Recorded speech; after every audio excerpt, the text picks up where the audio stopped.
महापर्व देश विदेश से आए सहस्त्र योद्धाओं ने भाग लिया और अपने रण कौशल का परिचय दिया। आज इस महापर्व का अंतिम दिवस है और इस सहस्त्र योद्धाओं को पराजित करके विजयी होने वाले पुरुषार्थ आदि को हम आज सम्मानित करेंगे। मैं हस्तिनापुर का राज आचार्य, हस्तिनापुर के प्रथम पुरुष पितामह भीष्म और पालक धृतराष्ट्र के सौजन्य से उस योद्धा के नाम की घोषणा करता हूं। अर्जुन, आगे आओ।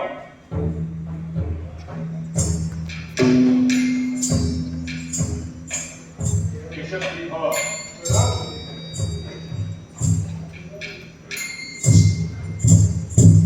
यदि इस समय भी कोई अर्जुन को चुनौती देना चाहे तो उसका स्वागत है, अन्यथा अर्जुन को सर्वश्रेष्ठ धनुर्धर घोषित किया जाएगा।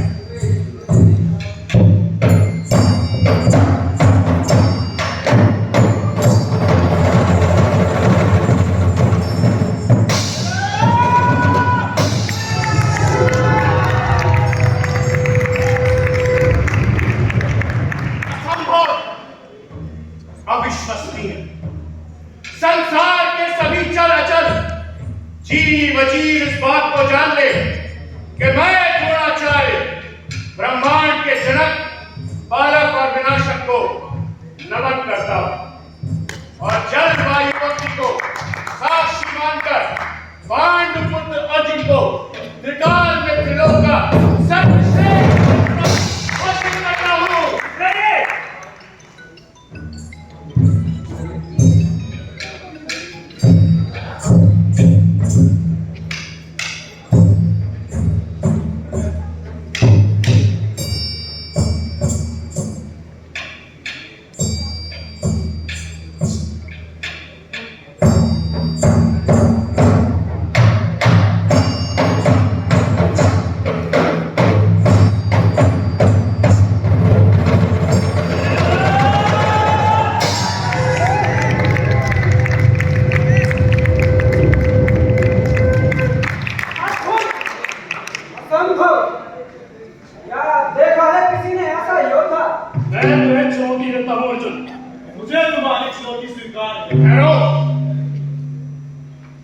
इस महापर्व में तुम्हारा स्वागत है योद्धा।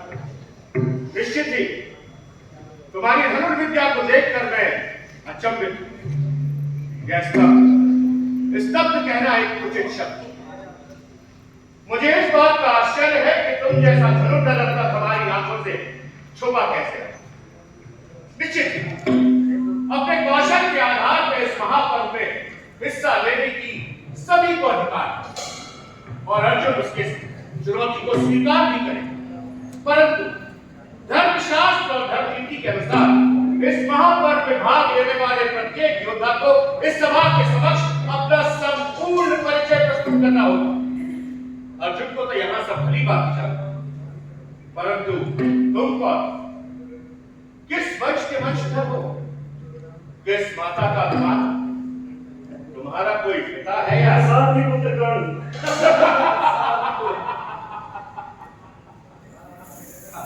साथी पुत्र यानी कि शूद्र, यानी कि सीधे सीधे कहा जाए तो एक नीच जाति वाला। एक नीच जाति वाले का एक क्षत्रिय को चुनौती देने का विचार बहुत उत्तम है, परंतु मैं यहां सभा में उपस्थित सभी लोगों से जानना चाहता हूं कि इन्हें यह अधिकार प्राप्त कब हुआ। यद्यपि इसका अर्थ तो यह होगा कि अब शूद्र हमारे पालक होंगे और हम ब्राह्मण और आप क्षत्रिय इनकी थाल में भोजन करेंगे। कम से कम तुम्हारी चुनौती से तो यही लगता है कि आप किसके आमंत्रण पे आए हो? अपनी इच्छा पे काबू करना सीख नादान बालक। बच्चा, अपने गांव के किसी अखाड़े में जाके अपने रणबल का प्रदर्शन कर, जनमानस का मनोरंजन होगा और कुछ मुद्राएं भी कमा लेगा। क्या चला जाए यहां से?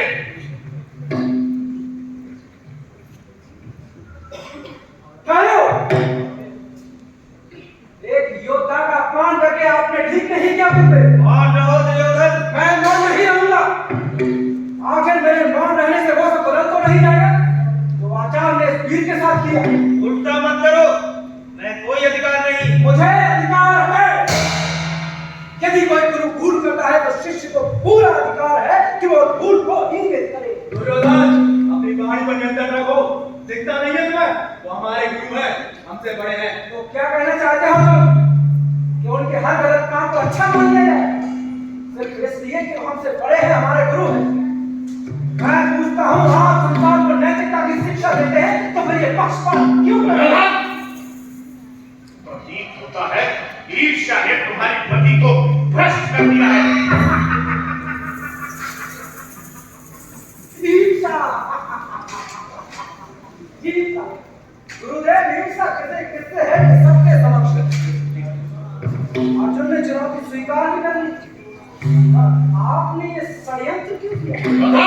क्यों चीख चिल्लाकर मेरी बात को समाप्त मत करिए? यदि आपके पास मेरे प्रश्नों का उत्तर है तो दीजिए, अन्यथा शांत रहिए। तुम्हें नहीं दिखता कि वो एक नीच जात वाला है और ये एक क्षत्रिय है। क्षमा करें गुरुदेव, किंतु एक वीर की जाति सिर्फ वीरता होती है। राजवंश को चुनौती देने का अधिकार एक शूद्र को कदापि नहीं। क्यों? क्योंकि ये राजवंश से नहीं है। ठीक है, यदि राजवंश को चुनौती देने का अधिकार सिर्फ राजवंश को है तो मैं दुर्योधन आज इस सभा को साक्षी मानकर कर्ण को देश का राजा घोषित कोई क्षत्रिय नहीं हो जाता। तो फिर कैसे होता है? जन्म से। जन्म से जन्म की बात ना करें। यदि जन्म क्षत्रिय का निर्धारित करता है तो इस सभा में बहुत से उपस्थित लोग क्षत्रिय ना क्यों? मेरा फर्क ठीक था। मैं महाराज से कर्ण के लिए न्याय मांगता हूँ कि वे जाति भेद न करके इस वीर को अवसर दें ताकि वो ये सिद्ध कर सके कि त्रिकाल में त्रिलोक का सर्वश्रेष्ठ धनुर्धर अर्जुन नहीं बल्कि वो स्वयं है। नहीं हो सकता। मैं महाराज से न्याय मांगता हूँ। महाराज को धर्मशास्त्र परिवर्तित करने का अधिकार प्राप्त नहीं है। कर्ण एक शूद्र है और ये बात यहाँ जग जानी है कि एक शूद्र की चुनौती को एक क्षत्रिय स्वीकार नहीं करेगा। तो फिर मत कहिए कि अर्जुन त्रिकाल में त्रिलोक का सर्वश्रेष्ठ धनुर्धर है। हाँ, क्षत्रियों में हो सकता है, किंतु इस पर भी प्रश्न चिन्ह सदैव लगे रहेंगे गुरुदेव। क्यों अर्जुन? क्या तुम ये सिद्ध नहीं करना चाहोगे कि तुम त्रिकाल में त्रिलोक के सर्वश्रेष्ठ धनुर्धर हो? और यदि हो तो आगे बढ़ो और इस महावीर की चुनौती को स्वीकार करो। ये एक शूद्र है और मैं हूं अर्जुन, पांडुपुत्र अर्जुन, रुद्रोण का सर्वोत्तम शिष्य और संसार का सर्वश्रेष्ठ धनुर्धर अर्जुन।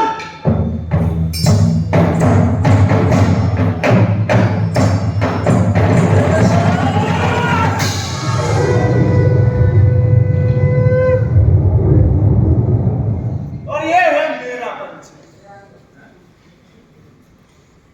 दूंगा, एक दिन तुझे अपना परिचय दूंगा।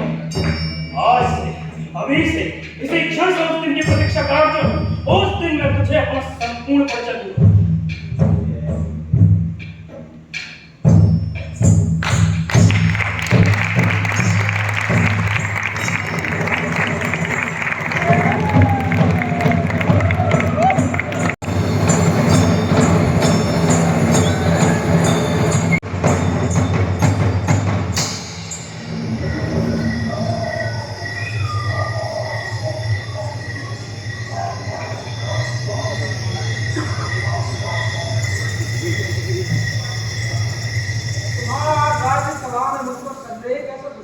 संदेह नहीं बना बल्कि जानना चाहता।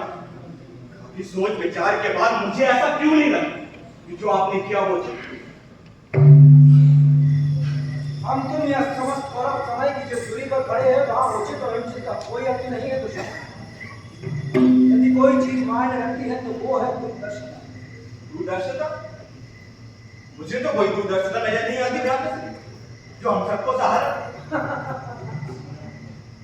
दुशासन, अभी तो मैंने उसे सहारा दिया है, तुम देखना आगे चलकर वो हम सबका सहारा। तो आप ये कहना चाहते हैं वो सारथी पुत्र हम राजपुत्रों का सहारा बनेगा? कैसी बातें करते हो भ्राता श्री? मैं कुछ भी ज्ञात नहीं है। तुम भी गुरु द्रोण और अर्जुन की भाषा बोलने लगे हो। तुम लोग क्या जानो कि मैंने क्या खोज निकाला है? वो सारथी पुत्र नहीं, अंगार है, अंगार। अरे ऐसा आप मानते हैं भ्राता जी? एक अजनबी को बिना जाने पर क्या आपने उसे विराज दे रहा? संपूर्ण विचारजनों के सामने जो आपने किया उसके विषय में लोग तरह तरह के कहने लगा रहे थे। ये एक राजनीतिक दाव बना और इसमें नुकसान हमारा हर कुछ भी नहीं। तरबूजा चूरे पर गिरे या चूरा तरबूजे पर, घटना तो तरबूजे को ही है। और धीरे धीरे तुम्हें भी सब समझ आ जाएगा और इस विषय में लोगों की चिंता करना स्वाभाविक बात है। कौन जानता है कि इस कृत्य का क्या परिणाम होगा? खंड तो एक सामर्थ है और वो सामर्थ मेरी मुट्ठी में है। वही सामर्थ जिसके आगे विश्व का प्रत्येक प्राणी घुटने टेक देता है। और कर्ण तो बुद्धि और सामर्थ का वो महारथी है जिसकी हमें आवश्यकता है। और अब मैं उसे पांडवों के विरुद्ध हथियार बनाकर उपयोग करूंगा। और आप तो भ्राता श्री का इनको मूर्ख समझते, वो आपकी हर बात माने, आपके हर कार्य पे लाए।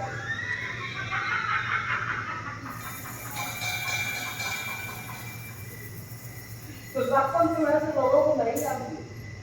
वचन सिद्धांत मृत्युता ये हमारे और तुम्हारे लिए सिर्फ शब्द हैं। और ये बेचारे तो मर जाएंगे किंतु इन शब्दों से पीछे नहीं हटे। परंतु भ्राता श्री, मेरे विचार से हमने उसे अंग्रेज घोषित करने में शीघ्रता। शीघ्रता? यदि शीघ्रता ना दिखाता तो वो आज पांडवों के साथ युद्ध कर रहा होगा। गुरु द्रोण को तुम नहीं जानते क्या? अर्जुन को चुनौती देने वाले को विकलांग बना देते। एकलव्य तुम्हें याद नहीं? अरे एक अंग नरेश बनाने के बदले उसने अपना सब कुछ मेरे हाथों में सौंप दिया। एक साथी के रूप में गुरु की मालिश करते करते उसका जीवन बीत जाता। किंतु मैंने दिया है उसे राज जिसकी वो कल्पना भी नहीं कर सकता। अंग नरेश बनाकर मैंने उसका उपयोग कर लिया है दुशासन। और ऐसी उपयोगिता ऐसे उपयोगिता के लिए एक क्या हजारों अंगराज में उजागर कर सकता हूं मैं। बस भ्राता, किसी की तरह इन पांडवों का काटा निकाल दिया। मैं अब तक नहीं भूल पाया भीम का वो प्रहार, छान डालों की तरह कटा तुम मुझ पर टूट पड़ना। अर्जुन का क्रोध द्रोण के संकट को पूरा कर। पहला का मुझे एक ही ऑप्शन लगे, उसने आपने पहले के साथ कार्य नहीं किया। तुम एक ही प्रश्न को कितनी बार घुमा फिरा कर रहे हो? बस करो। उठ।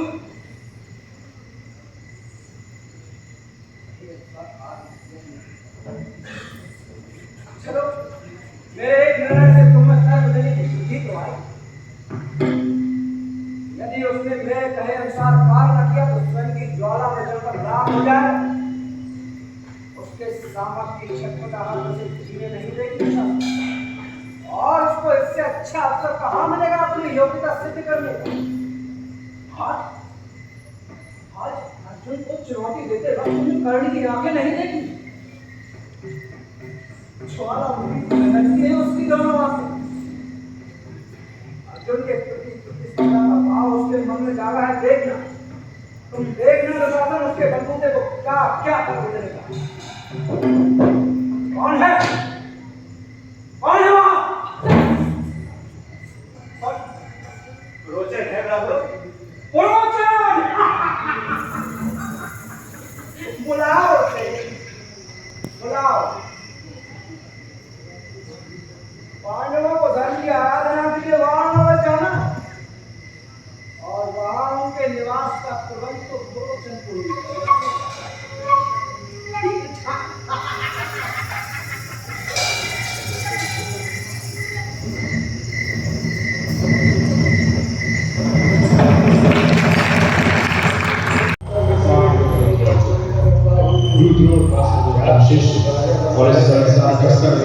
अर्जुन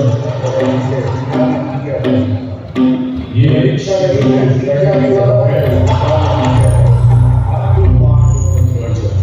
तो मैं दिखलाई दूंगा इस राक्षस और इस संसार के सर्वश्रेष्ठ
सुन रहा हूं।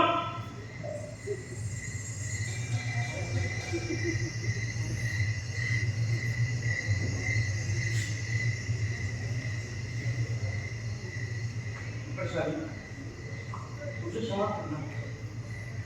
मैं क्या करूं मैं कई दिनों से देख रही हूँ तुम बहुत प्यार करो। क्या बात है कर? नहीं कुछ नहीं मैं ठीक। तुम अपनी प्रभु से देख पाओगे।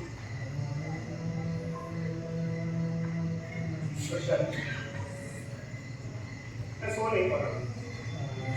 पिछले कई रातों से घर पे ना बनी तब तो हर दोस्त ने विचार आने प्रताप सब मुझे जवाब नहीं दे सकते और मैं उन्हें कुछ नहीं कर पाता। शादी मैं भारी पाता हूँ। बहुत रोना बहुत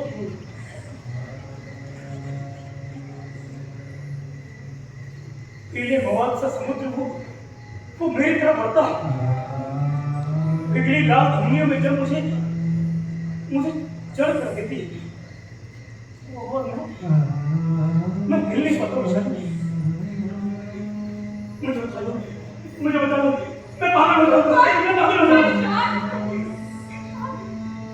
मेरा अपराध कौन कहता है कि तुम अपराध हो? तो मुझे ही क्यों कचोटती है बात? कौन सी बात?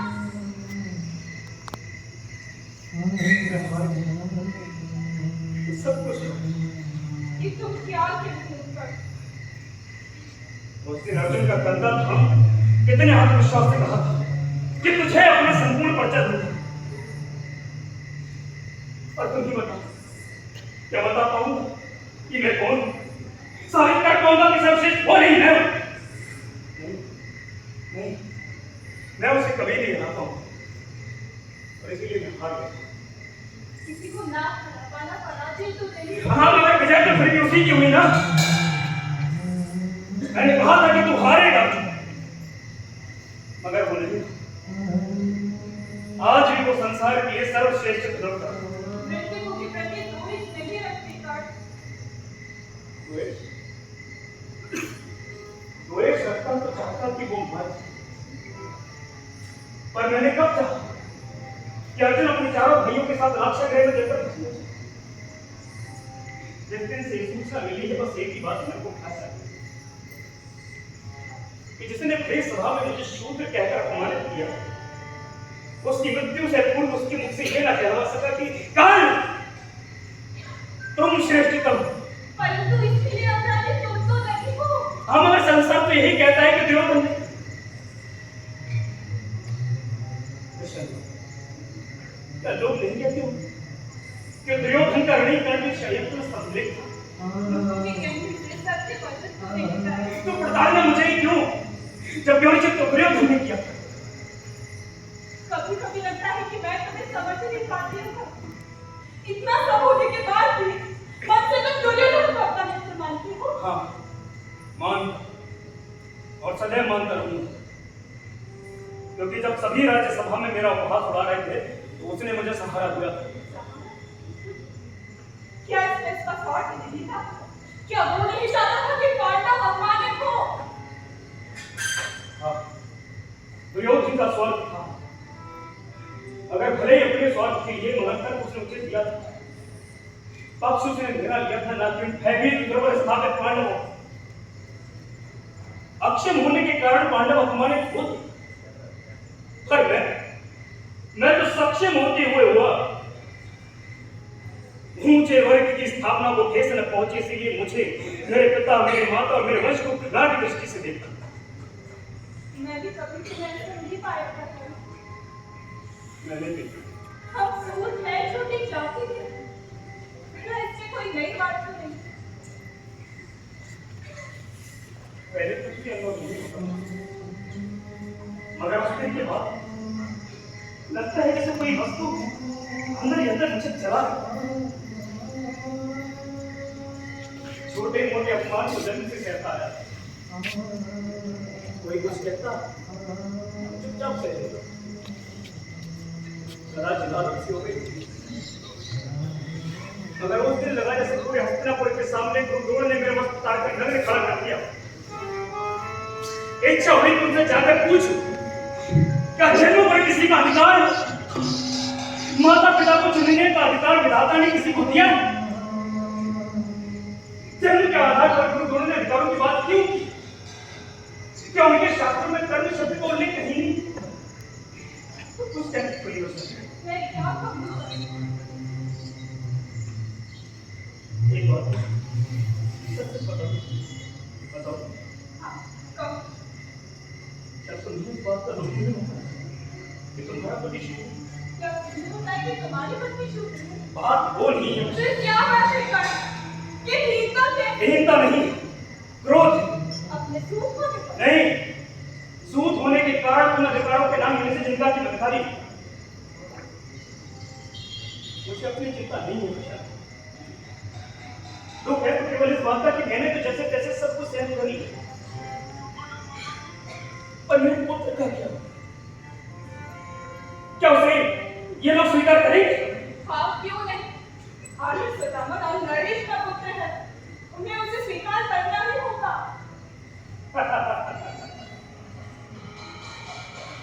मैं नरेश हूं, क्या मुझे स्वीकार किया? आज भी हस्तिनापुर की राज्यसभा में प्रवेश करते हुए पितामह भीष्म की कटौतियां कर जाता। नहीं विशाली, नहीं, यह हम कभी नहीं मान सकते कि घोड़े की लीद साफ करने वाला सूत एक शासक भी हो सकता है। और मैं कहता हूं कि शासक बनने पर सम्मान क्यों? घोड़े की लीद साफ करना भी तो एक काम है। तो मैं इस काम को करने वाले लोग नीच क्यों बने? राजा यदि शासन न करे तो शासन व्यवस्था खत्म हो जाती है। ब्राह्मण यदि अध्यापन न करे तो शिक्षा व्यवस्था खत्म हो जाती है। वैश्य यदि व्यापार न करे तो व्यापार व्यवस्था खत्म हो जाती है। एक निम्न वर्ग का आदमी अगर मन उठाए तो धन व्यवस्था खत्म हो जाती है। तुम्हारा मेरा नहीं क्यों? और क्यों ये समस्या करना निकालते भाई दोषों को चलता है? मेरे पास केवल प्रश्न, उत्तर एक भी राज्य दो भी नहीं। हाँ, मुझे बताना भूल गया, कल सूर्यादली के पश्चात ही चला लौटने में कुछ दिन लग जाएंगे। सुदामा मेरे साथ है। कहीं बाहर से? हाँ, 5 हाँ, दुर्योधन के साथ द्रौपदी के स्वयंवर। अरे मैं तो बनकर जा रहा हूँ। दुर्योधन द्रौपदी का वरण करना चाहता है। मुस्कुराए क्यों? सोचा तो ठीक है, विषम कर रहे स्त्रियों की बात भला है क्या? परंतु कभी दृष्टि राजा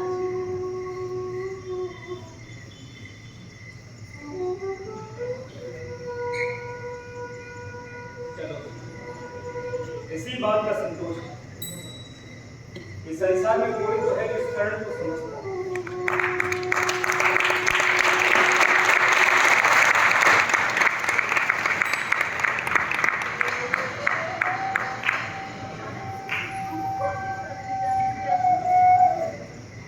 जब से निवेश हुआ हूं अपने पुत्र को कितना अकेला अनुभव करता हूं वो पिता, इसलिए इस बार मैं उसे अपने साथ लेता हूं। वो यहाँ बिल्कुल अकेला पता वो यहाँ सचमुच अकेला नहीं, सुदामन मेरा पुत्र, मेरे होते हुए वो कभी अकेला नहीं हो सकता, कभी।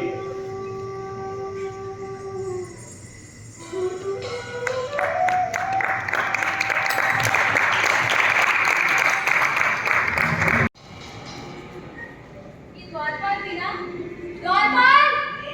द्वारपाल! सुनो, द्वारपाल! रात इतना अंदर कोई भी आने ना पाए। राजकुमारी का श्रृंगार शुरू होने वाला है। और खासकर पुरुष तो बिल्कुल भी नहीं। इतने सारे काम हैं। आज त्योहार का दिन है। मंडप भी देखना।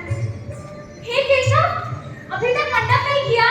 मैं पूछती हूँ, ये मंडप का कब करोगे? स्वयंवर के बाद? बस हो गया। जल्दी जल्दी हाथ चलाओ।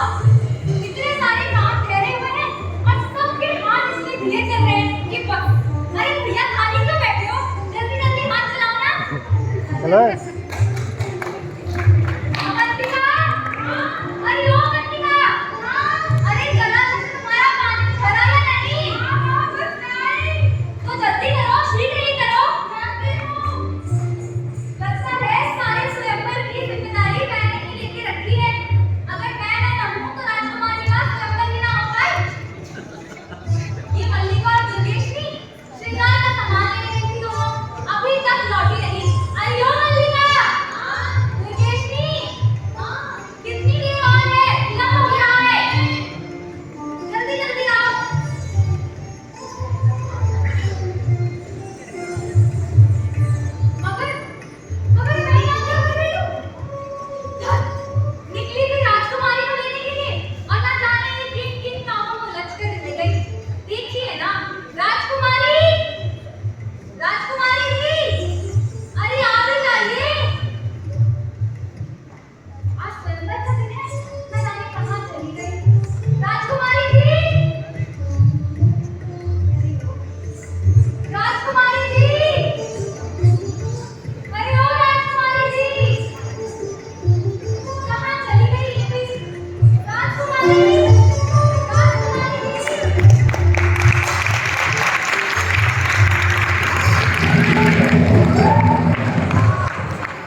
मंडप की सजावट किस लिए?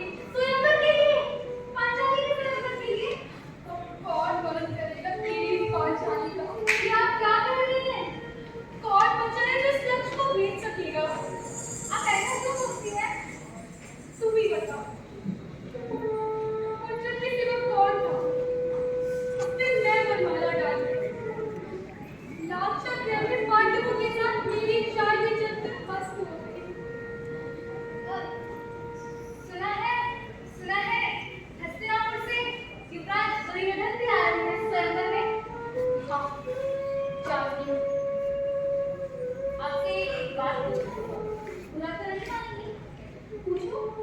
आप दुर्योधन से घृणा करती हैं? हाँ, करती हूँ। दुर्योधन को तो कभी आपने देखा नहीं, उससे कभी कोई बात संवाद भी नहीं की। फिर घृणा क्यों? आप जिससे प्रेम करते हैं और वो जिससे घृणा करता है, आपको स्वयं भी उससे घृणा होने लगती है। संभवतः मेरे साथ भी यही हुआ। अच्छा चलिए छोड़िए ना ये सब। देखिए ना ये मंडप, ये सजावट, ये सब आपके लिए हुआ है। आज के दिन स्वयंवर के दिन ये सब मत सोचिए। भूल जाइए राजकुमारी, भूल जाइए। मैंने खोलने से बहुत नहीं राजकुमारी, ऐसे रोते नहीं राजकुमारी। आज आपका विवाह है, भूल जाइए, कोई बात नहीं। तो दोनों सखियां आपस में मिलकर खिलखौटी कर रही हैं। मुझे लगा था कि मैं देरी से पहुंचूंगा और मेरा डर सही निकला। यहाँ तो सभी तैयारियां पूरी हो चुकी हैं। सारा नगर उल्लास में डूबा हुआ है, मगर हमारी पांचाली उदास है। भला ऐसा क्यों? नहीं, ऐसी तो कोई बात नहीं है। कोई बात तो अवश्य है। आप नहीं जानते क्या? जानता हूँ, केवल इतना कि तुम रोई हो और बहुत रोई हो। और तो बताओ, कोई मर्द क्यों होता है केशव? मनुष्य दुख में भी रोता है और सुख में भी रोता है। क्यों परिहास करते हैं? मतलब सुख में कौन रोता है? क्यों? अगर आज स्वयंवर में तुम अर्जुन की गले में वरमाला डालो, तो क्या तुम्हारी इन आंखों में आंसू न होते? तो मैं क्या समझूं कि तुम्हें इस बात का दुख होता? मैं जानता हूं, मगर मुझे तुम्हारे दुख का कारण समझ में नहीं आता। जब मनुष्य का होना और ना होना उसके हाथ में नहीं, तो फिर किसी की उपस्थिति और अनुपस्थिति का दुख कैसे? तो मैं क्या करूंगी? मैं क्या करूं? इस संसार में समय और भाग्य से बड़ा कोई नहीं, उस पर यकीन रखो। आप अपनी बात बता के लिए अंदर फंसे, परंतु आपने ये शब्द जानकर मुझे संतोष नहीं पाया। मुझे लगा था कि पांचाली अब बड़ी हो गई है, परंतु तुम तो अभी। जानती हूँ। अब आप एक पिताश्री की तरह मुझे समझाना शुरू मत कर दीजिएगा कि पांचाली तुम अभी भी अबोध हो। मैंने कुछ नहीं, बस ये लगा कि शायद हो गई तो काफी बड़ी हो गई। वाकई अब तुम स्वयंवर की योग्य हो।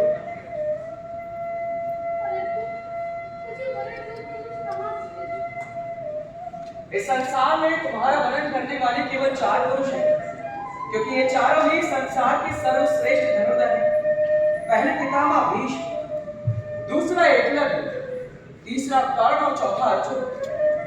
पितामह भीष्म अपनी प्रतिज्ञा के कारण तुम्हारा वर्णन करेंगे, और एकलव्य को तो वर्षों पहले ही आचार्य द्रोण अक्षम बना चुके हैं। और कर्ण क्या होगा कृष्ण? समय आने पर तुम स्वयं जान जाओगी पांचाली। और आखिरी अर्जुन, जो लाक्षागृह में दुर्योधन की क्रूरता का शिकार हुआ, कौन बचा कृष्ण? बोलो मत। मैंने कहा था इस संसार में समय और भाग्य से बड़ा कोई नहीं, उस पर भरोसा रखो। संभवतः हमें स्वयंवर के लिए देरी हुई, हमें चलना चाहिए।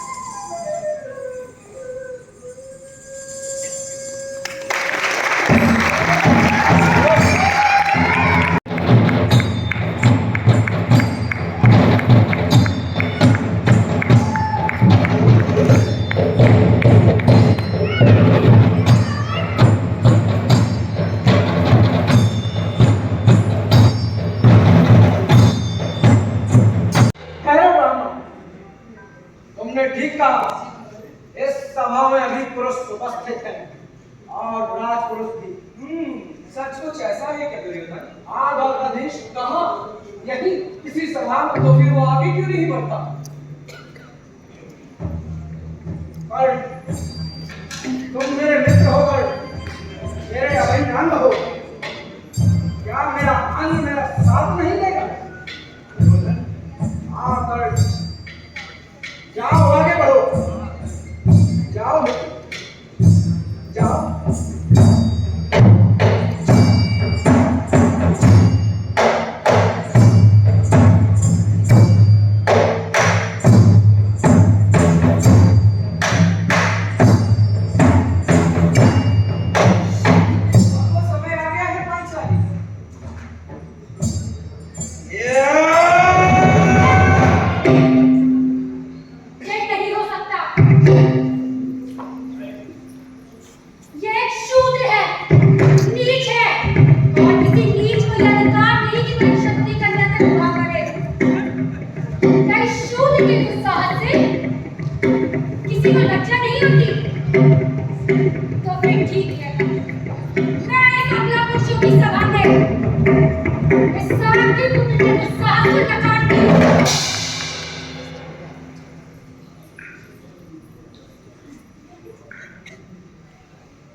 यदि क्षत्रिय ही अक्षम हो तो फिर चारा क्या बचता है दुर्योधन? और उस पर होने वाले स्वयंवर में जाति का बात तर्क की नहीं, बात है अधिकारों की।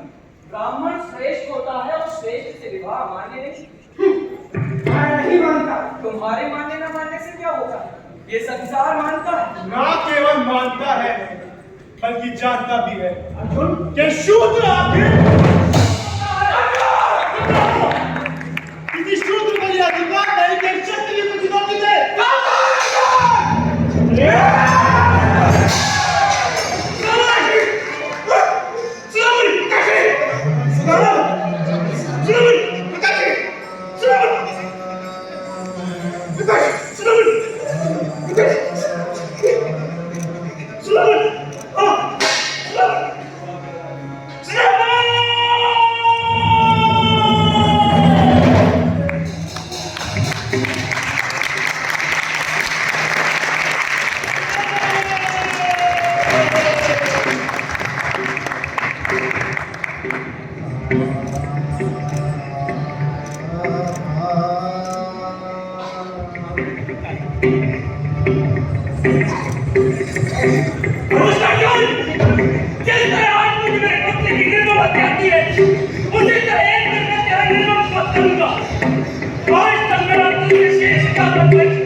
जीवित मुझे पृथ्वी पर आएगी।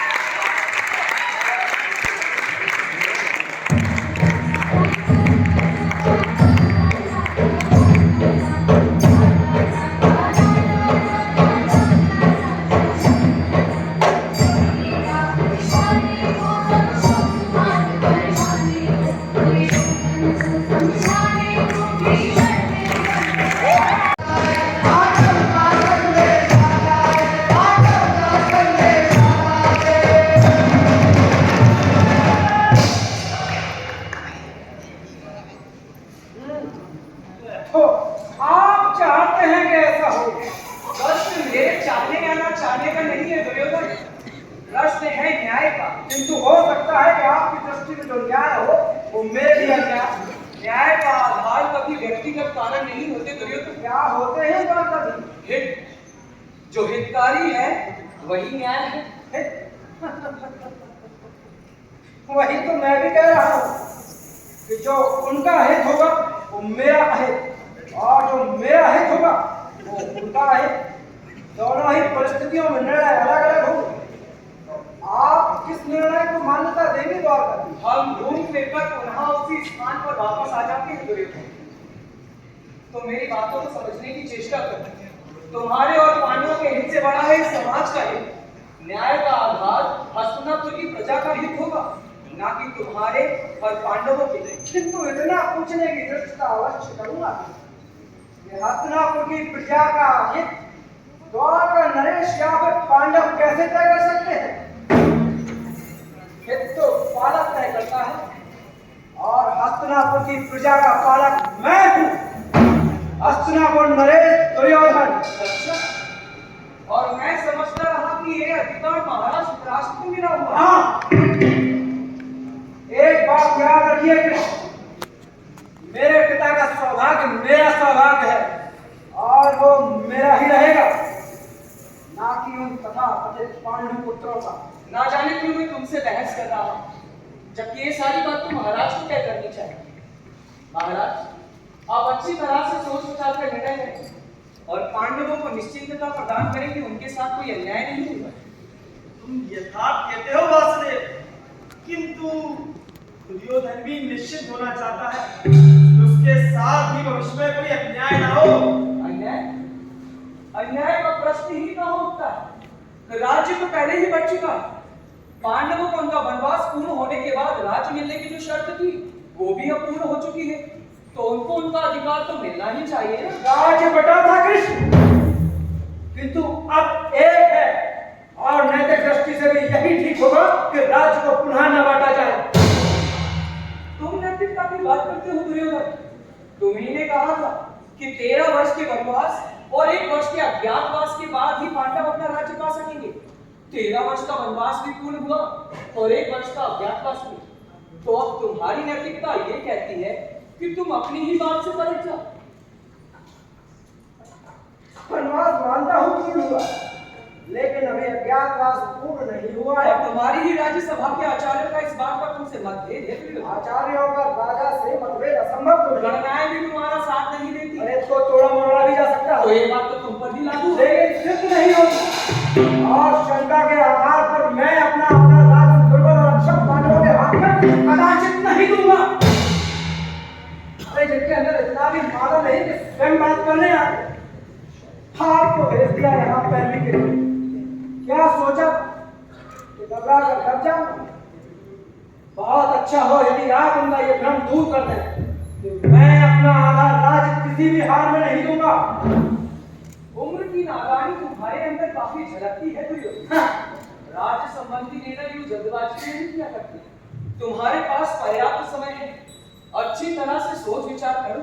और यदि मैं ना सोचना चाहूँ ना सोचना चाहूं तो फिर युद्ध के विचार को नकारा नहीं जा सकता। और इस धमकी का मुझ पर कोई प्रभाव नहीं है। धमकी नहीं दे रहा हूं, समझा रहा हूं। भविष्य के गर्भ में क्या छुपा है वो तुम नहीं जानते दुर्योधन। कोई नहीं जानता कृष्ण, यहाँ तक कि तुम भी नहीं जानते। अनुभव यही अंतर पैदा करता है। भविष्य को देखा नहीं जा सकता, किंतु उसका आभास होता है। और ये भविष्य आपको क्या आभास देता है कृष्ण? यही कि तुम ना माने तो ये युद्ध अवश्य होगा। और युद्ध में क्या होगा? क्या होगा? वो 5 भाई मिलकर हम 2 भाइयों को परास्त करेंगे। असंभव नहीं है। ये खेल किसके साथ खेल रहे हो? जाइए, जाइए और जाकर किसी और को समझाइए। मेरे पास शक्ति है, अजय योद्धा है, विराट सैनिक समूह है, जिसके सामने ये महासमुद्र भी छोटा जान पड़ता है। ये सब है मेरे पास, और अक्षम पांडवों के पास क्या है? उनके पास मैं हूं।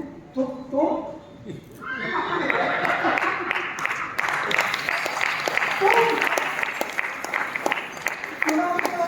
ये है उनके पास। तुम क्या हो कृष्ण?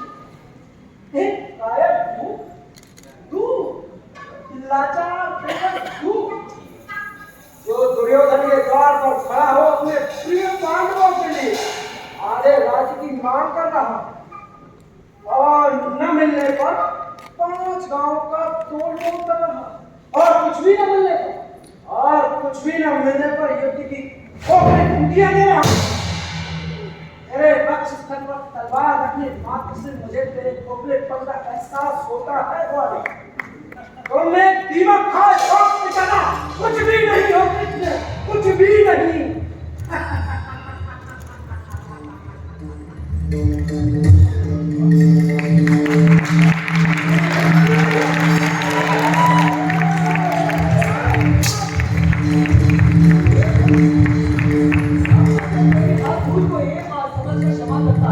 कि तू अभी बच्चा अब वो साधारण और मूर्ख है किंतु तू वह बच्चा नहीं रहा बल्कि एक प्रबंध दुराचारी और गंभीर मनुष्य है जो सत्ता के रथ में ये भी भूल गया कि तुझे बनाया किसने तूने मुझे नहीं पहचाना तूने कृष्ण को नहीं जाना आज अपनी आंखें खोल और मुझे जान मैं कृष्ण हूँ जो बनाता है और मिटाता है मैं विजय का मूलभूत आधार हूँ मैं वो हूँ जिसके प्रेम को ये संसार तरसता है और जिसके क्रोध से ब्रह्मांड कांपता है मैं जन्म हूँ और मैं ही हूँ मृत्यु मैं अनादि हूँ इसलिए मैं था मैं हूँ और मैं सदैव रहूंगा केवल तेरे रूप को देखते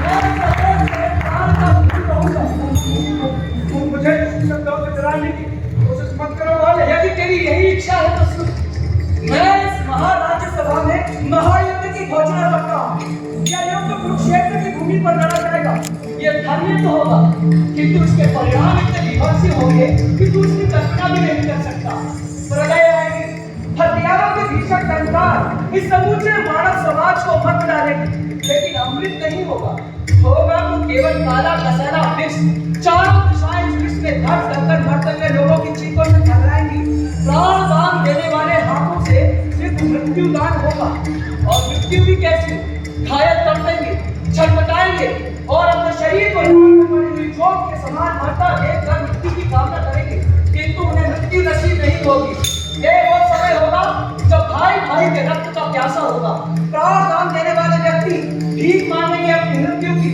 सारे सिद्धांत धराशायी होंगे और एक नए वर्ग का उदय होगा ये वो वर्ग होगा जो दुर्बल की दुर्बलता को चबाकर अपनी भूख शांत करेगा दुर्योधन काल अकाल बनकर छाएगा अब ये युद्ध होगा दुर्योधन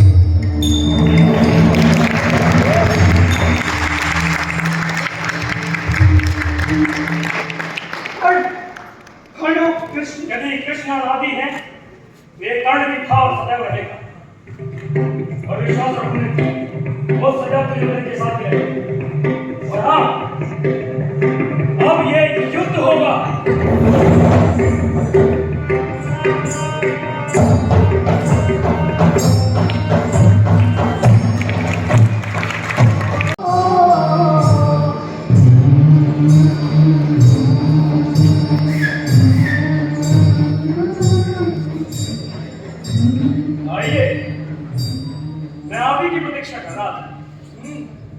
तो तुम जानते थे कि मैं आऊंगा जो कुछ आज हमारी सभा में हुआ उसके बाद आपको आने बताइए कैसा ये जानते थे कि मुझे आना है क्या यही नहीं जानते थे कि क्यों आना है साधारण मनुष्य भूल भी हो सकती आप भी कहें कुछ करेंगे आज राज्यसभा में दुर्योधन ने जो कुछ भी कहा जो कुछ भी किया क्या तुम्हें लगता है वो ठीक था आप किस बात की तरफ संकेत सभी बातों की तरफ पांडवों को उनका अधिकार ना देना क्या न्यायोचित है अधिकार उनका आधे राज्य का था लेकिन मैं तो केवल 5 गांव तक भी राजी था पर वो मूड खड़ा रहा कि सुई की नोक के बराबर की भूमि नहीं दूंगा तुम ही बताओ क्या ये ठीक था किसी के राज पारिवारिक झगड़े और हस्तिनापुर के राज्य संबंधी निर्णयों में हस्तक्षेप करने का मुझे कोई अधिकार नहीं मैं हस्तक्षेप करने के लिए नहीं कह रहा मैं तो केवल तुम्हारे विचार जानना चाहता हूँ इस पूरी घटना में मेरे विचार कोई महत्व नहीं रखते हैं रखते हैं अपने और अपने विचारों की महत्ता को पहचानो कर मेरे पहचानने से लोग उसे स्वीकार तो नहीं करेंगे ना क्या करेंगे? करेंगे, अवश्य करेंगे। महत्ता को अस्वीकार कौन कर सकता है? आपकी बातों को सुनकर ऐसा लगता है मानो आज तक जो कुछ देखा समझा कोई भ्रम। हाँ, भ्रम ही था। और इसका सबसे बड़ा उदाहरण है तुम्हारी उस दुर्योधन के साथ मित्रता। कुछ कहने में वर्षीय सिद्ध नहीं होता। ये तो जाके यही कहता है कि जो अपने भाइयों का ना हो सका वो तुम्हारा क्या होगा? कर उसके भाई भी उसके कहाँ हुए कृष्ण? वो मित्र है और मित्र उसके अपने। दुर्योधन के साथ तुम्हारी मित्रता मेरा भ्रम है कर। और पांडवों का मेरे प्रति असीम घृणा भी एक भ्रम है। हाँ, भ्रम है, क्योंकि उनकी घृणा तुमसे नहीं बल्कि अधर्म और अधर्म का साथ देने वालों से है। और इस वक्त तुम अधर्म के साथ होकर केवल अपनी बात को सिद्ध करने के लिए दिया गया तर्क उतर होता है। मैं तो किसी की तरफ नहीं था, पर मुझे घृणा क्यों नहीं? तुम्हारा सोचना छोड़िए, इस बहस का कोई अंत नहीं। अब आप ये बताइए कि आप क्या चाहते? तुम उस दुर्योधन का साथ छोड़ दो कर। चलिए, छोड़ दी। अब क्या? जाकर उस अर्जुन का साथी बन जाओ। तुम ऐसा क्यों सोचते हो? आप ऐसा क्यों सोचते हैं कि मैं दुर्योधन का साथ छोड़ दूं? क्योंकि भ्रम टूटता है और यही उसकी नियति है। संबंध मेरे और दुर्योधन के बीच में है, ऐसे आप मैं जानता हूँ दुर्योधन। और इस संबंध को भ्रम कहना क्या आपका स्वयं पता नहीं? यदि तो इसकी नियति क्या होनी चाहिए? यदि ये भ्रम है तो ये भी टूट जाएगा। और इसे टूटने दीजिए। दुर्भाग्य से ना तो मेरे हाथ में है और ना ही तुम्हारे। इसका निर्णायक है समय। कौन जाने किसका समय नजदीक है। परंतु एक बात तो है, आज दुर्योधन ने राज्यसभा में अपने योद्धाओं, शस्त्रों और बल के बारे में जो कुछ भी कहा, उसे देखकर इतना पता तो लगा कि वो मूर्ख खुद कितने बड़े भ्रम में जी रहा है। क्योंकि उसके पास यदि बल के नाम पर कोई है तो वो हो द्रोण। बताओ, वहां भीष्म और क्रूर द्रोण के होते हुए आप सके? हाँ, क्योंकि बल भुजाओं में नहीं मन में होता है। और दुर्भाग्य से ये दोनों ही उसके साथ नहीं। मगर और बहुत से हैं जो मन से उसके साथ हैं। अच्छा, तुम अलग हो जाओ, फिर देखो विजय किसकी होती है। आप अलग हो जाइए, फिर देखिए विजय किसकी होगी।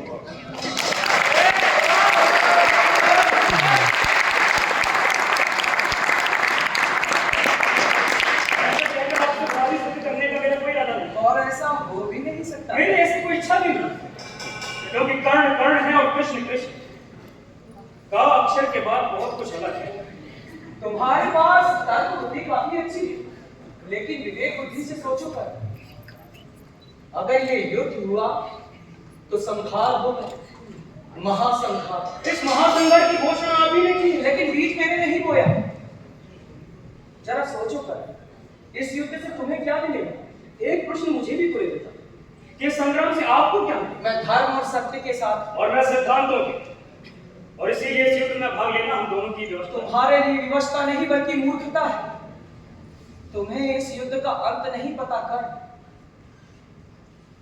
जन्म के समय बच्चा मृत्यु के बारे में सोचता है। वो अबोध होता है, उसके पास ज्ञान नहीं होता। लेकिन इसमें तुम्हारा दोष नहीं। काश कि तुम जानते कि मैं पांडवों का बड़ा भाई हूं, ज्येष्ठ कुंती पुत्र कर्ण हूं, यही ना? परंतु तुम्हें किसे बताया? स्वीकार नहीं तो क्या होगा? इस संसार में मेरे जनक है कौन? सूर्य। हाँ, उन्हीं से पता चला अपने जीवन का एक और घिनौना। ये सत्य घिनौना नहीं है कर्ण। अभी तो जीवन शुरू हुआ है। जो तुम्हें पहले नहीं मिला वो अब मिलेगा।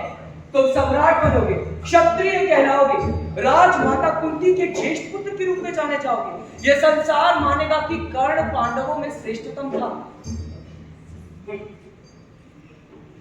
मैं जानता हूं तुम्हारे साथ बहुत अन्याय हुआ है, क्या क्या नहीं सहा, परंतु ये सत्य की आखिर कब तक छुपता? सत्य सत्य ये सत्य आज ही क्यों सामने आया? उस दिन कहां था ये सत्य, जब भरी सभा में द्रोण ने मुझे सूर्यपुत्र कहकर मेरा अधिकार मुझसे छीन लिए। अर्जुन ने मेरी चुनौती को अस्वीकार कर मारा, भूतपूर्व तमाचा मारा था मेरे चरण। उस दिन कहां था ये सत्य, जब स्वयंवर में द्रौपदी ने मुझे नीच कहकर निकाल दिया। मैं पूछता हूं कहां मर गया था ये सत्य, जब मेरी आंखों के सामने मेरे पुत्र की हत्या हुई थी?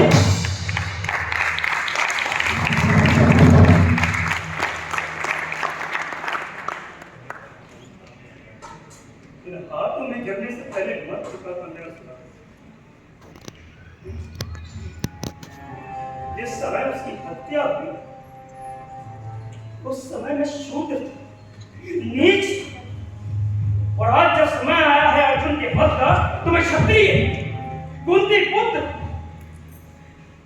जाइए जाइए कृष्ण, कदाचित हम दोनों एक दूसरे का समय बर्बाद कर रहे हैं। प्रणाम। ठहरो, पुनः एक बार सभा में आपने सच कहा था, अब युद्ध होगा। सोच विचार का समय अब नहीं रहा, क्योंकि युद्ध आरंभ हो चुका है।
आइए, एक सूत के घर में आपका स्वागत है।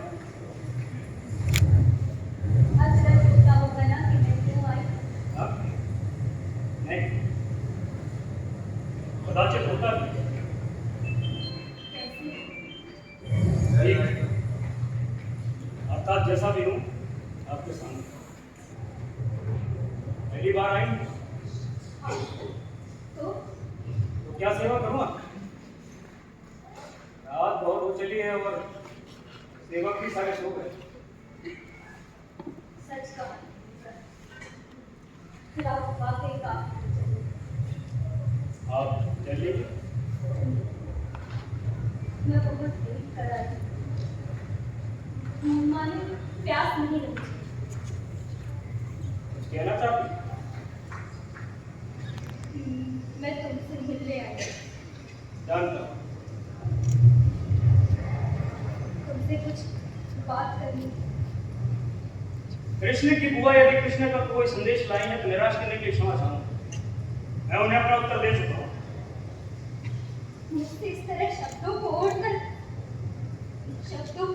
बात मत करो। मैंने कहा था मैं तुमसे मिलने आई। क्यों? क्यों आई? तुमसे मिलने कर। हाँ, मगर क्यों? क्योंकि एक माँ को अपने पुत्र से मिलने का अधिकार है।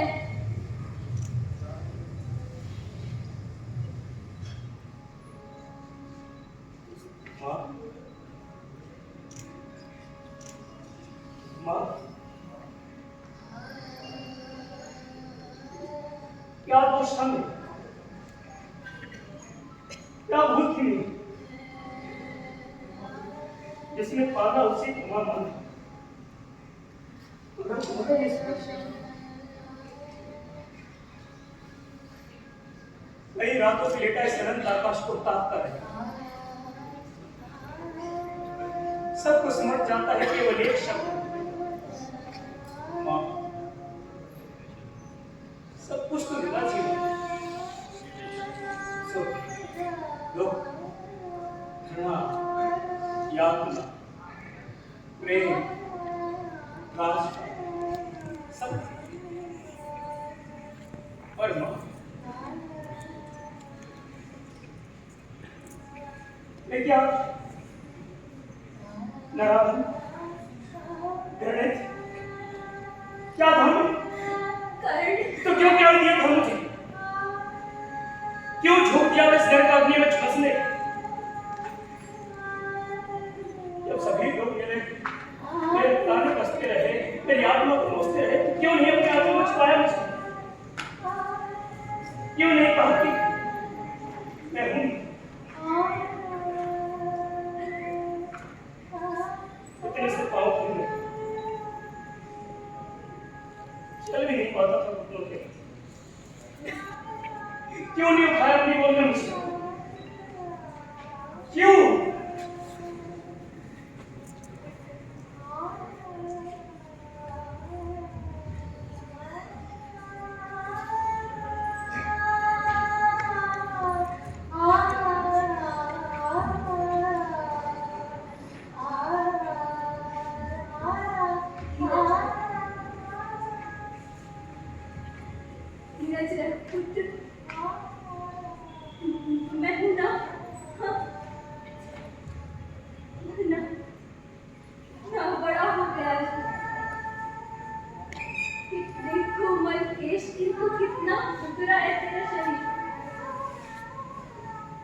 ना विशाल और कठोर, ना ही कोमल।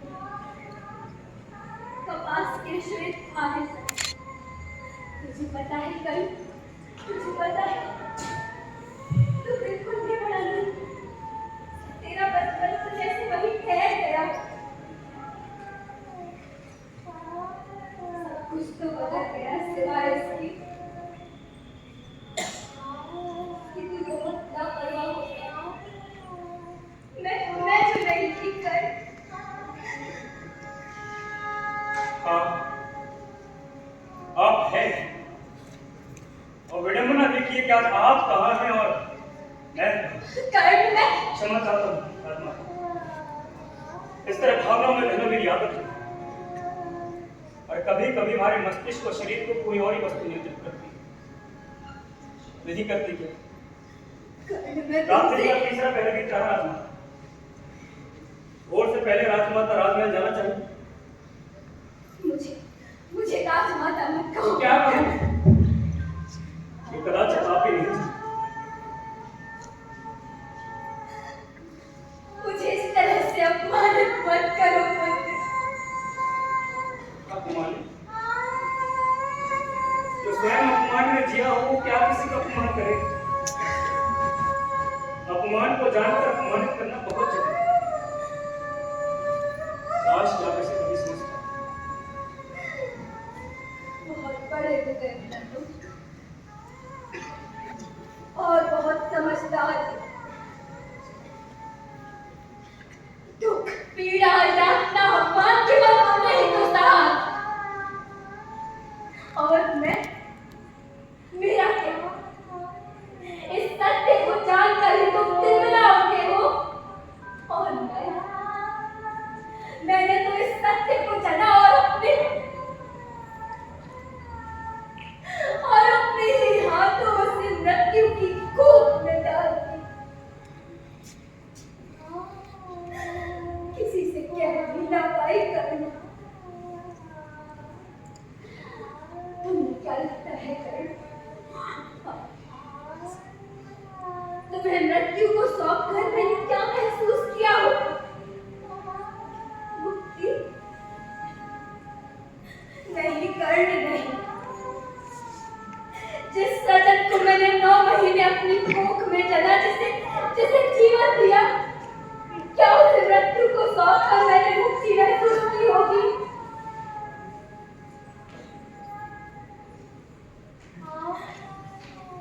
छोरे में मूर्छ पाल न जाने कितनी बार मैंने उससे अपनी वेदना पुकारी। सिराहना भी गीला होकर मेरी त्रासदी पर रोता रहा कर। और मैं कुछ न कर सकी, मैं कुछ न कर सकी कर।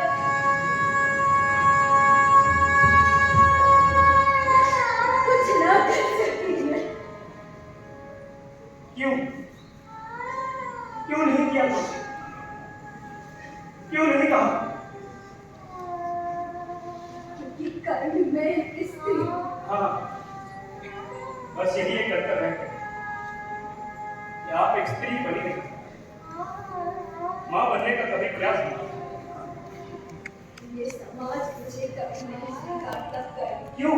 क्यों नहीं स्वीकारता?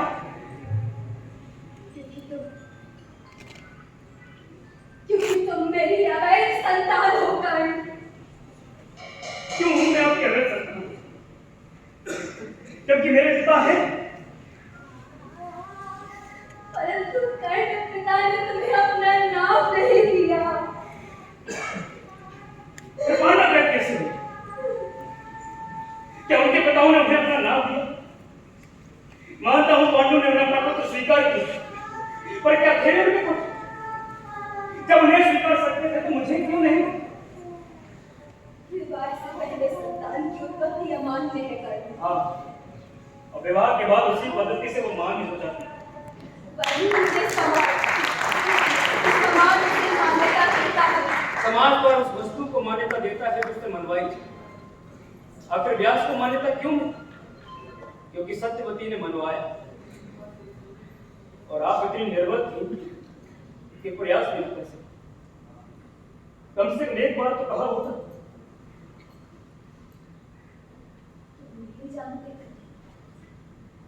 नहीं जानते ये समाज कितना निष्ठुर है। समाज, ये समाज है आप और मैं, हम ही मान्यता देते हैं समाज को। सच तो ये है कि मान्यता तो आपने अपने मन से मुझे कभी नहीं ये झूठ है कर्ण, मैंने तुम्हें अपना पुत्र माना है। हाँ मगर आज ही क्यों? जब कल सुबह ये कर्ण युद्ध में कौरवों का सेनापति बनकर जाना, क्यों माना मुझे पुत्र जब मेरा संकल्प दृढ़ हो चुका है कि पांडवों का वध ही मेरा ध्येय होगा। मुझ पर इस तरह लांछन मत लगाओ कर्ण। लांछन नहीं लगा, वास्तविकता बता रहा हूं। जब मैं कुछ नहीं था तो मैं नाम शूद्र था, और आज जब समय आया है युद्ध का तो ये खलबली कैसे? कृष्ण दौड़े दौड़े चले आए, मुझे सत्य असत्य धर्म और धर्म की परिभाषा समझ। राजमाता कुंती आधी रात को मुझे पुत्र कहने चली। ये प्रेम अचानक क्यों? जब आज तक तुमने भेजना को छुपा रखा तो आज क्यों कहने चली आई मुझसे अपनी त्रासदी? यदि मैं आज भी ना आती तो विनाश हो। भाई भाई की हत्या के लिए रण में उतर जाते। यदि मैं युद्ध में ना भी जाऊं तो भी वहां भाई भाई की हत्या कर रहे हैं। और हाँ, आपके यहाँ आ जाने से युद्ध चलेगा नहीं, क्योंकि युद्ध स्वार्थों की नींव पर खड़ा है, और शांति के लिए कोई भी अपने स्वार्थों को त्यागने के लिए तैयार नहीं। जाइए जाइए राजमाता, और कल सुबह आप अपने पुत्रों का रक्त तो करना हो। जो भी निश्चय करेंगे, हाँ, जो बीत गया उसे भुलाया नहीं जा सकता क्या करें? नहीं, कभी नहीं। यदि भूल कर रहे हो तो जो बीत जाता है उसका कोई महत्व नहीं होता। महत्व उसका होता है जो है या फिर आने वाला है। भूत भले ही बीत जाता है, अगर वही समेटता है वर्तमान और भविष्य को अपना लेता है, और वही निर्णायक होता है आज को और आने वाले कल का। और उसी ने मेरे जीवन का निर्णय लिया है, मैं उसे नकार नहीं सकता। ये भी नहीं नकार सकता कि तू जिनसे लड़ने जा रहा है वो भी तो शक्तिशाली है, वो भी तो कर सकते हैं क्या?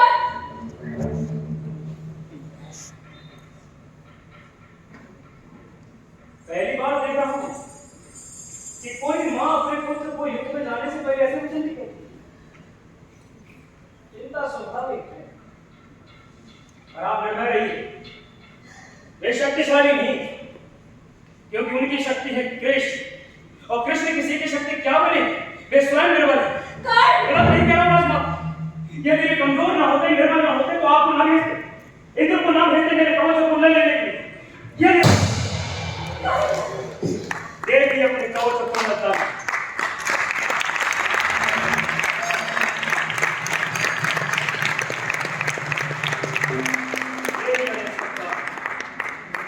यदि कोई ये समझता है कि कवच और कुंडल में दान देकर कर्ण नहीं रहा तो ये उसकी भूल है। सामने खड़ा है। बहुत बड़ी जानवी कर्ण, क्या अपनी मां को एक दान नहीं दोगे तुम?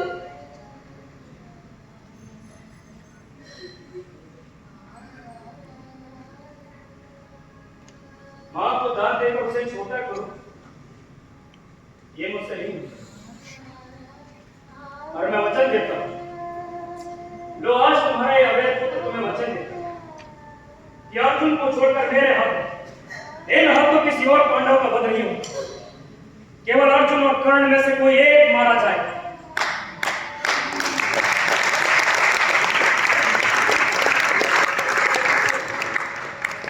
संतोष कर लो मां, संसार जानता है कि तुम 5 पुत्रों की मां, और वो तुम सदैव रहो।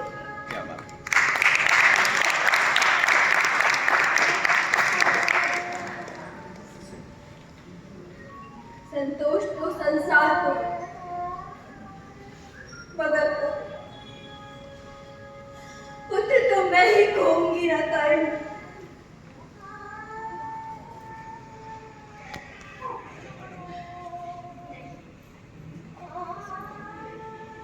मां,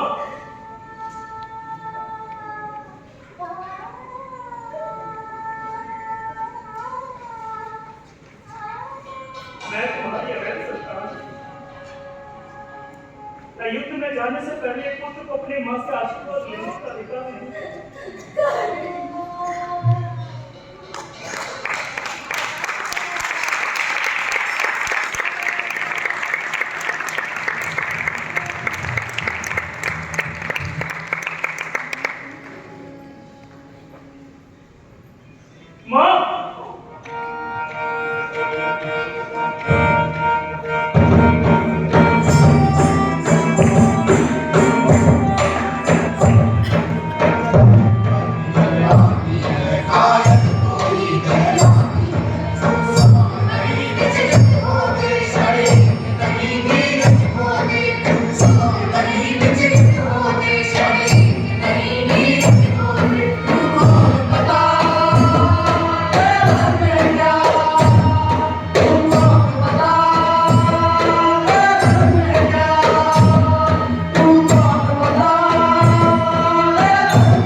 जिन महान सपनों को मनुष्य ने देखा, जिन आविष्कारों को मनुष्य ने अपने हाथों से बनाया, न जाने कितनी ही सुंदर और कितनी ही भव्य चीजें मनुष्य ने अपनी कल्पना और शक्ति से रची।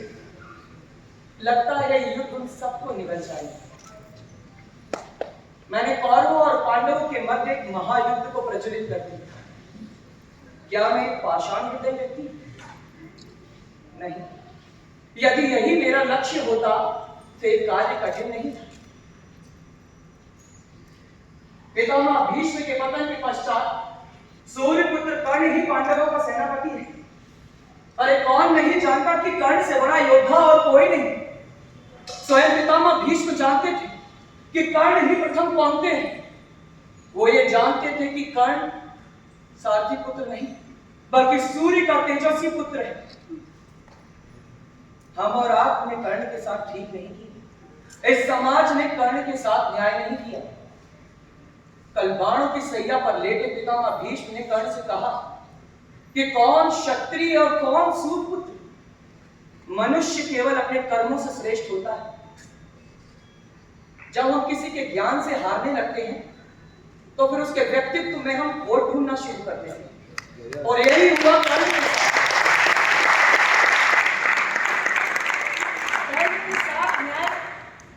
किसने की?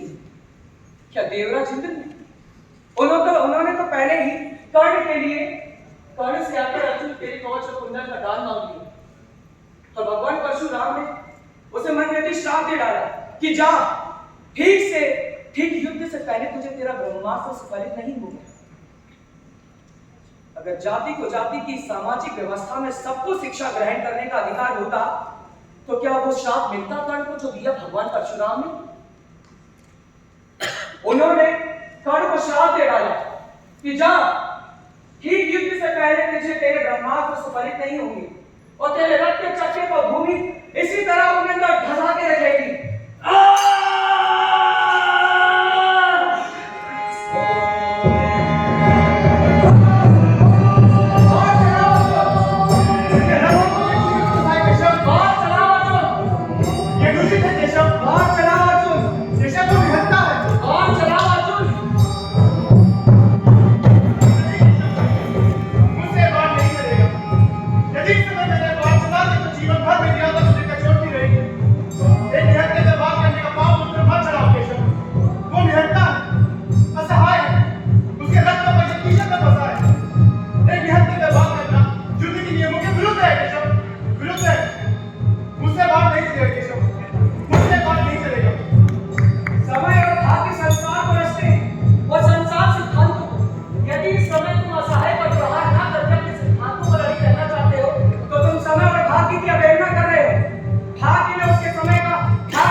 युद्ध की घोषणा की, उसकी संरचना की, भावनाओं से मेरे मनोबल को तोड़ने मुझे ये बताने आए कि मैं कुंती की अवैध संतान हूं।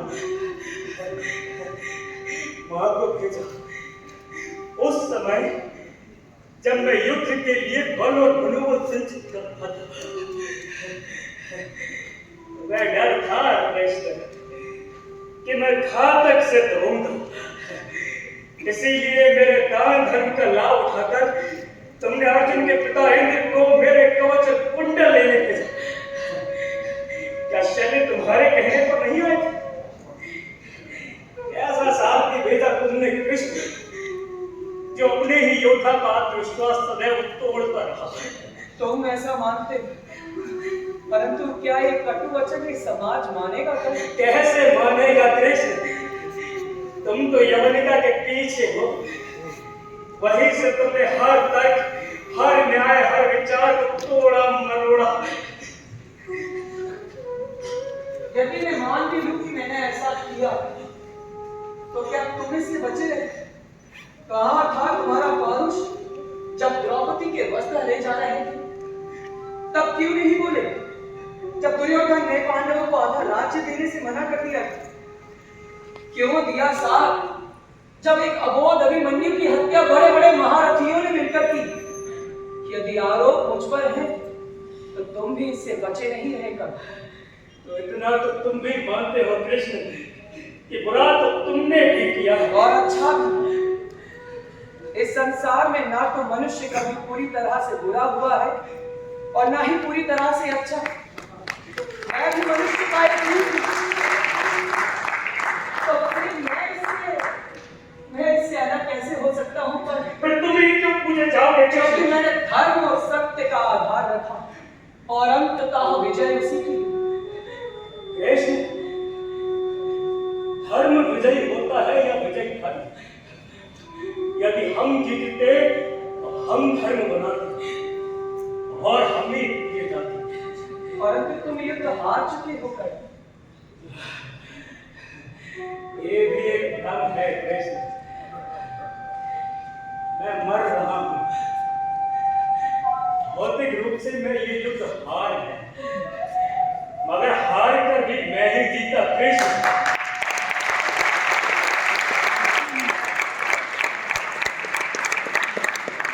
तुम हारे क्योंकि तुम योगेश्वर कहलाकर अपने सिद्धांतों पर टिक नहीं पाए और मैं आज तक अड़े हूं। जिसका उदाहरण है तुम्हारी ये बंद मुट्ठी।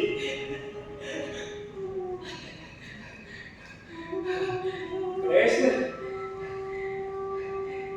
तुमसे अच्छा तो मेरा शत्रु अर्जुन है, जब मुझे निहत्था देखकर झिझक गया।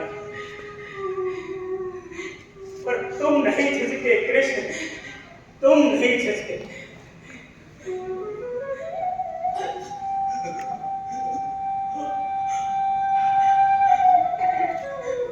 अब लगता है मैं जीत कर भी हार गया कृष्ण। नहीं कर। हाँ कृष्ण, ये युद्ध था कि मेरे व्यक्तित्व का युद्ध, मेरे अधिकारों का युद्ध, मेरे जन्म का युद्ध। और जब मेरी जननी ने संसार के सामने कभी नहीं स्वीकारा कि मैं उसका पुत्र हूं, तो बस केशव, मैं वही हार गया। मैं वही हार गया केशव। मैं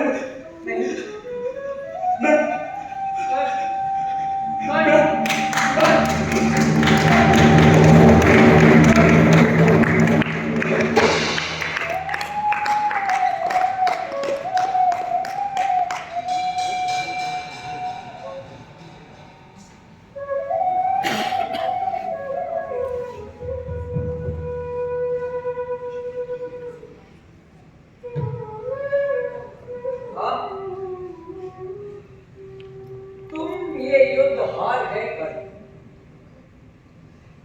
कुंती कभी किसी लोक और किसी काल में ये स्वीकार नहीं करेगी कि कर्ण उसका अपना पुत्र था। मर गया पुरुषार्थ लेकिन बह गया अपनी कथा, जीत जी हमने सुनी ना कर्ण के मन की व्यथा। न्याय क्या अन्याय क्या यह कौन ये बतलाएगा, छल कपट षड्यंत्र करने वाला क्या बच जाएगा। न्याय को अन्याय जब चुनौती देने आएगा, उस चुनौती को चुनौती देने भारत ही आएगा, देने भारत ही आएगा, देने भारत ही आएगा।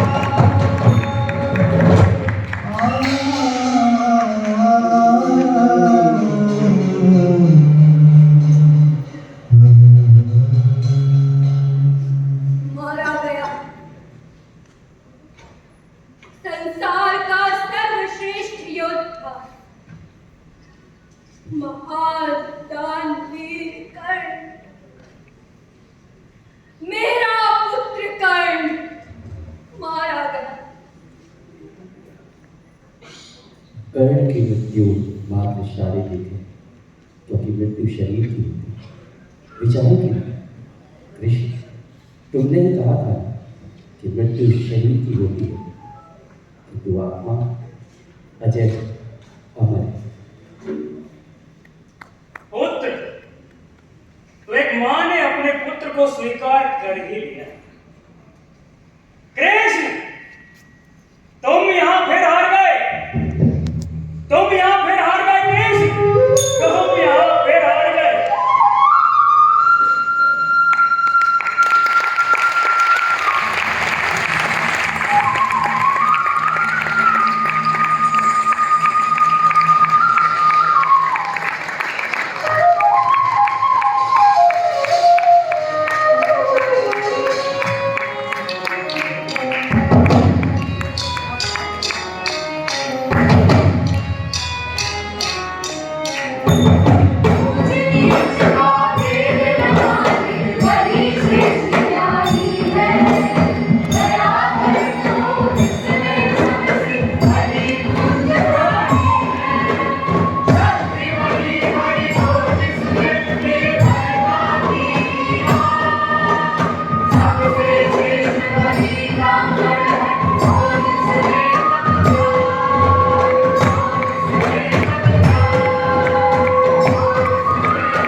ग्वालियर और सवन में सांस्कृतिक एवं समाज कल्याण